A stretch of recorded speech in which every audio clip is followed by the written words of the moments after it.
Imagine a world where evil festers in nightmarish forms, where darkness slithers not only through savage brutality, but also through guileful deception.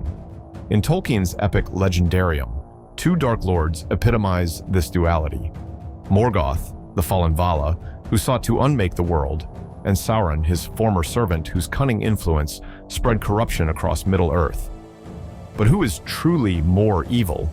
Is it Morgoth, the primal force of chaos and destruction, or Sauron, the master manipulator who bent the wills of others to his own dark purpose? Descend with us into the dark recesses of Tolkien's universe, where we dissect the vile actions, sinister motives, and twisted philosophies of these Dark Lords to reveal which of the two truly embodies the essence of pure evil. To understand the profound differences between Morgoth and Sauron, it is essential to examine the intricate details of their backgrounds. By exploring their origins and development, we uncover what shaped their unique forms of evil and their lasting impact on Tolkien's world. Morgoth, once known as Melkor, or He Who Arises in Might, was the mightiest of the Ainur, the primordial spirits born of Eru Ilúvatar's thought. Unlike his fellow Ainur, Melkor was imbued with a fragment of every gift bestowed upon the Ainur, making him exceptionally potent and ambitious. From the dawn of time, Melkor yearned to dominate and reshape creation to his will, his pride and envy driving him to disrupt the harmonious music of the Ainur, the divine symphony that gave birth to the world. His insatiable thirst for supremacy and control ignited his descent into darkness. As Melkor's malevolence grew, he became known as Morgoth, the Dark Enemy, whose very essence tainted the world and its inhabitants. His transformation from the greatest of the Ainur to the ultimate source of evil upon Arda is a tale woven with pride, rebellion, and unrelenting ambition. Sauron, originally named Myron, was a Maya of remarkable intellect and skill, serving under Aule, the great smith of the Valar, known for his unparalleled craftsmanship and a keen mind yearning for order and perfection. Mairon was drawn to Morgoth's promises of greater power and dominion. Abandoning his noble beginnings, he became Morgoth's most devoted lieutenant, eventually being referred to as Sauron, the Abhorred. Unlike Morgoth's raw might and chaotic influence, Sauron wielded manipulation, deceit, and strategic cunning. His early years as Aul's servant honed his talents in creating potent artifacts and intricate machinery, abilities he later twisted for malevolent purposes. Sauron's descent from a brilliant and ambitious Maya to a dark overlord showcases his transformation, driven by an insatiable lust for power and an unwavering desire to impose his will upon Middle-earth. With their backgrounds established, we shift focus to how each architect of darkness exerted their fearsome prowess to sculpt the destiny of Middle-earth, examining their most heinous exploits. Melkor's legacy of terror is etched in a series of cataclysmic deeds that underscore the depth of his evil. His reign of destruction began with the obliteration of the two lamps, Iluin and Ormal, which had once bathed the world in light. Their shattering cast the world into primordial darkness and chaos.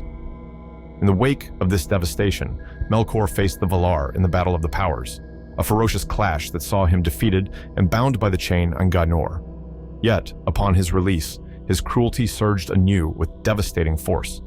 He orchestrated the ruin of the two trees of Valinor, Lorelin and Telperion, once again snuffing out the world's light and plunging it into an age of shadow.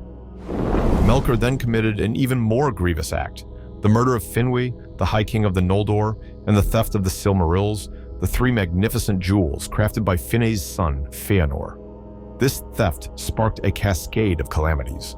Consumed by rage and despair, Fëanor led the Noldor in the kinslaying at Alqualonde, where they slaughtered their kin. The aftermath saw the burning of the ships at Loscar, a symbol of broken oaths and bitter curses upon the elves. The doom of Mandos sealed the Noldor's fate, condemning them to ceaseless sorrow. Melkor's reign of terror did not end there. His unrelenting wars against elves and men directly caused the deaths of many heroes. Fingolfin, the High King of the Noldor, fell in a grim duel with Melkor himself. Finrod Felagund met his end in Tollan Garhoth, defending Beren. In the Siege of Gondolin, Turgon, the Elven King, and Glorfindel, a heroic warrior, were both lost. Ecthelion of the Fountain perished in a final desperate stand against Gothmog, the Lord of the Balrogs. Melkor's cruelty extended to Hurin Talion, whom he captured and cursed to witness the suffering and destruction of his family and homeland. Hurin's torment was legendary, as he was bound to a chair on the mountain of Thangorodrim, forced to behold the tragic fates of his children and the ruin of his people. The siege of Nargothrond claimed the lives of many, including Finrod's brother, Ankrod. The catastrophic falls of Doriath and Gondolin marked the end of majestic realms. Morgoth's reign, embodied by the fortress Angband and its throng of Balrogs, dragons, and orcs, cast an enduring shadow over Middle-earth. Morgoth's influence wove a dark cloth of suffering and ruin, leaving haunted scars across the land he so ruthlessly ravaged. His reign of terror culminated in the cataclysmic War of Wrath and the sinking of Beleriand, a testament to his profound and enduring impact. Sauron, once a Maya of modest origin, rose to become a dark power of immense renown following Morgoth's fall. His most notorious creation, the One Ring, was the keystone of his evil strategy to rule Arda. Forged in the fires of Mount Doom, the One Ring was not merely a tool of power, but a masterwork of dark sorcery, designed to enslave the bearers of the other rings of power. Through its enchantments, Sauron's malice and hatred were woven into the fabric of Middle-earth, manipulating the free peoples and extending his dominion. In the Second Age, under the guise of Anatar, the Lord of Gifts, Sauron deceived the elves into crafting the Rings of Power. The elven smiths, believing they were creating artifacts to preserve and enhance their realms, were betrayed when Sauron forged the One Ring to dominate them all. The One Ring amplified Sauron's power and control, enabling him to bend the other ring's bearers to his will. Sauron's corruption extended to Numenor, where he seduced King Ar-Pharazôn into embracing his cruelty.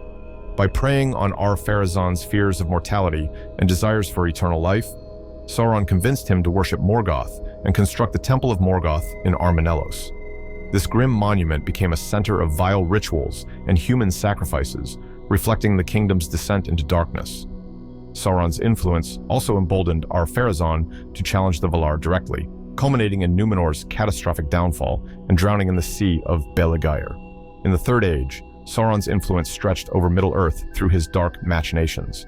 His armies of orcs, trolls, and other twisted creatures waged war across the lands, while his indirect influence led to the death of significant figures such as Theoden, King of Rohan, Boromir, heir to the stewardship of Gondor, Thorin Oakenshield, King under the Mountain, and others.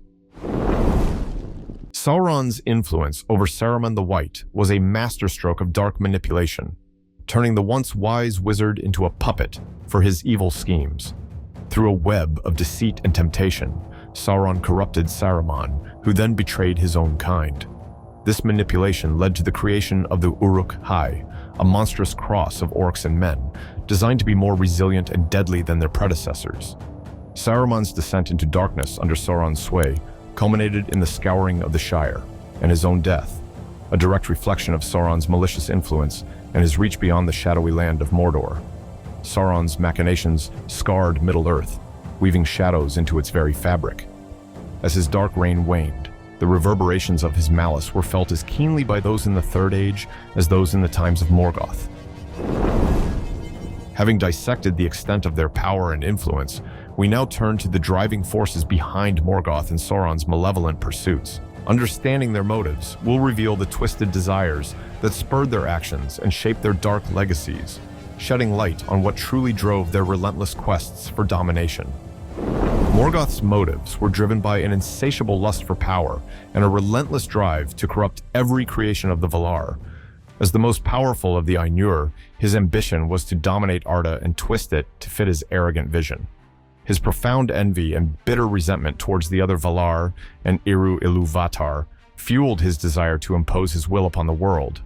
Morgoth's persistent efforts to mar and subvert the Valar's creations, whether through the corruption of Arda's fabric, the corrupting of many Maiar to join his cause, or the grotesque transformation of the firstborn of Ilúvatar into the gruesome orcs, were dark reflections of his ambition to envelop the world in perpetual darkness and despair, where his tyrannical power would reign supreme and unchallenged.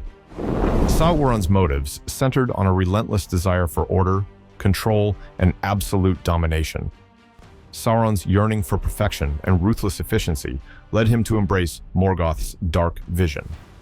After Morgoth's fall, Sauron sought to continue his master's legacy, but with his own brand of strategic cunning and scornful manipulation.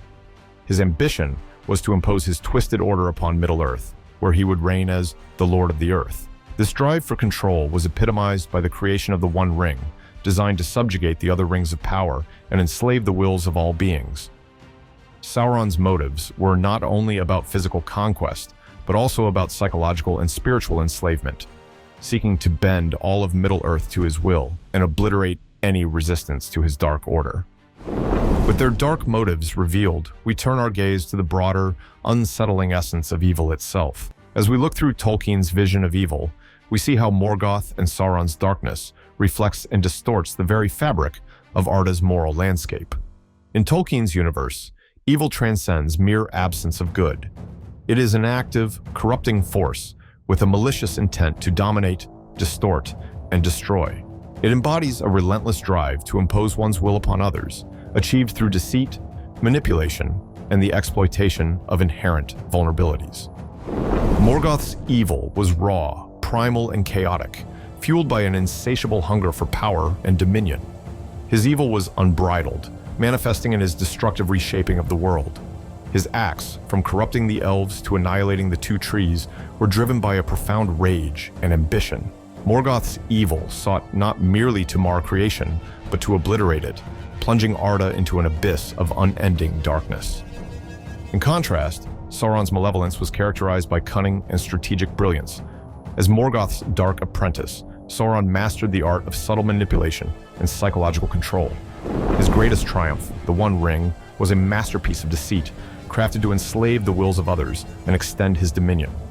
Sauron's evil was less about overt destruction and more about a pervasive, insidious corruption, exploiting the desires and weaknesses of his victims to further his dark agenda. Morgoth and Sauron thus represent different facets of evil. Morgoth's is unrestrained and apocalyptic, while Sauron's is calculated and pervasive. Their contrasting approaches illuminate deeper philosophical questions about the nature of power, control, and the impact of malevolence on the world. By examining their methods, it becomes evident how different manifestations of evil can shape, scar, and dominate the world in profoundly unique ways. From their genesis and rise to their twisted motives, our path now converges on the legacies of these dark lords.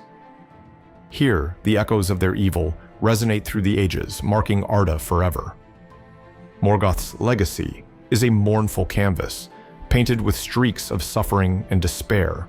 His cataclysmic destruction of the two lamps, and later the two trees, plunged the world into ages of darkness. The theft of the Silmarils unleashed a cascade of chaos. Kinslaying, war, and widespread terror, and the downfall of realms like Doriath and Gondolin, all bearing his sinister mark. Morgoth's monstrous creations, from the orcs to the dragons, and his relentless siege from Angband, spread horror across Middle-earth. His reign was an unyielding plague, casting a shadow that left the land scarred, and its people haunted by his unending cruelty. Sauron's legacy is a chilling portrait of manipulation and control. The One Ring, his masterwork of deceit, was not just a symbol of power, but a device of pervasive dominion, warping the minds of those who wielded it and spreading his influence across Middle-earth. His treacherous creation of the Rings of Power led to the unraveling of alliances and the fall of kingdoms. The downfall of Numenor and his devices leading to the War of the Ring reveal his mastery of psychological torment and strategic cruelty. Even in defeat, Sauron's lingering evil cast an enduring shadow, ensuring his dark influence remained a constant specter over Middle-earth. Having journeyed through the intricate tales of both Morgoth and Sauron, we now grasp the profound differences in their expressions of evil. Morgoth, the ancient Dark Lord, wove corruption into the very fabric of Arda. His ruinous deeds, from the Battle of the Powers to the blood-soaked War of Wrath, unleashed a torrent of suffering and despair that echoed through the ages. His overwhelming presence, capable of twisting reality itself, left the world marred and broken. Sauron, once a devoted disciple of both Aule and Morgoth, grew into a dark overlord with his own sinister legacy. His artful and strategic mastery, exemplified by the creation of the One Ring, showcased a more cunning but equally devastating form of evil. His legacy of manipulation and deceit, evident in the fall of Numenor and the War of the Ring, highlighted his ability to corrupt the hearts of men, elves, and dwarves alike. Sauron's shadow extended far beyond his physical form, perpetuated by the ring and the undying terror of his name. In comparing their legacies, we see two different manifestations of ultimate evil. Morgoth's raw, chaotic force versus Sauron's calculated, insidious machinations offer a dual perspective on the nature of malevolence. Morgoth's deeds were cataclysmic, reshaping the world in his image of darkness, while Sauron's enduring influence corrupted the very soul of Middle-earth, his shadow lingering long after his physical defeat. As we unravel the shadows cast by Morgoth and Sauron, we confront more than their deeds. We face the essence of their evil and its reflection on our own world. Their legacies force us to ponder. In the struggle between darkness and light, how do we ensure that our own actions do not mirror the tyranny and destruction wrought by these dark lords? What choices will we make to uphold our values and safeguard the light against the encroaching darkness? Comment below to tell us, who do you think is more evil? Morgoth, the dark foe, or Sauron, the abhorred? Make sure to subscribe and ring the notification bell to never miss another Tolkien adventure.